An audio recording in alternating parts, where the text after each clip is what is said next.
Gilas practice na nga at ang pinaka-latest na update na nakita natin ay magsisimula ang ensayo ng Gilas ngayong araw. Inaasahan ni Coach Tim Cone na lahat ng mga players ay present maliban kina AG Edu na sa July 8 o bukas nga makakarating dito sa Pilipinas. Wala rin si Tamayo, Brownlee na mahuhuli ng konti at si Kikyo na nasa US na sinusubukan na mapabilang sa isang NBA team na maglalaro sa NBA Summer League. Unang makakalaban ng Gilas ang team ng Chinese Taipei at karamihan sa mga players ng Chinese Taipei ay maglalaro sa Jones Cup at makakalaban nila ang team ng Strong Group. Ibig sabihin nito, susubukan na nila ang kanilang pinaginsayuhan sa aktwal na laro at makikita nila kung epektibo ang kanilang mga plays at kung ano pa ang adjustment na kanilang gagawin para mapabuti pa ang kanilang taktika. May kumpiyansa ang team ng Chinese Taipei. Alam nila na kaya nilang manalo kontra sa team ng Gilas, kaya naman masasabi natin na magiging parehasan ang laro ng Gilas kontra sa team ng Chinese Taipei sa FIBA Asia Cup.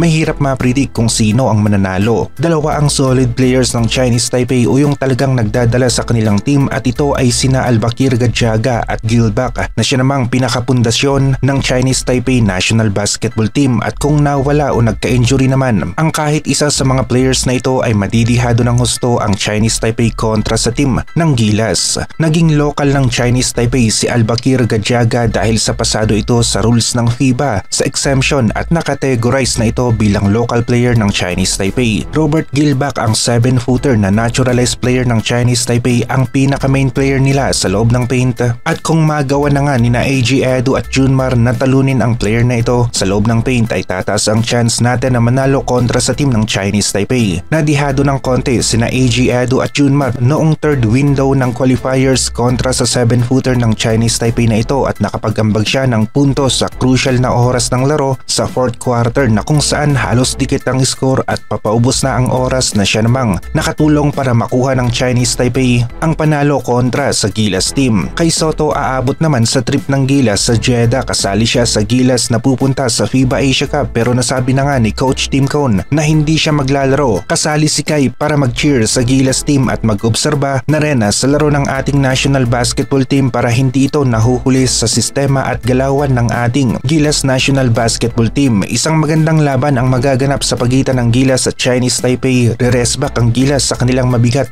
na pagkatalo sa third window na hindi nga rin inaasahan ng karamihan sa mga Pinoy basketball fans ang matalo ang Gilas kontra sa team ng Chinese Taipei. Kay Soto naman nagpapasilip na ng konting aksyon sa basketball court, konting shooting at sinimulan na niya na magpainit ng konti habang papunta sa 100% ang kanyang kondisyon. Lumalakas na ang injured niyang tuhod. Lumalabas naman na healthy ang mga Gilas players natin na abala sa PBA. Yun nga lang, sana ay hindi ganon kapagod ang mga ito pagdating ng FIBA Asia Cup at yung intensity ng kanilang laro ay mataas pa rin nang sa ganon ay makakasabay tayo at may chance talaga tayo na manalo laban sa malalakas na teams dito sa Asia. Japan ang isa sa paborito ng karamihan na posible nga na maka-upset sa team ng Australia. Mas maaga at mas maganda ang kanilang preparasyon para sa FIBA Asia Cup. Kitang-kita yung kagustuhan nila na manalo ngayong FIBA Asia Cup na ito. Nakikipag-compete na nga ang Japan kontra sa mga bansa na kagaya na lamang ng Netherlands at nananalo nga rin sila. Kung sa practice at pagiging handa, masasabi natin na mas naging maganda ang preparasyon ng Japan kontra sa Gilas. Sana nga lang gumana o may improvement rin ng ating Gilas mula sa third window ng qualifiers na kung saan nasabi ni Coach Tim Cone na talagang dito pa lamang ay sinusubukan na ng Gilas na makapag-adjust.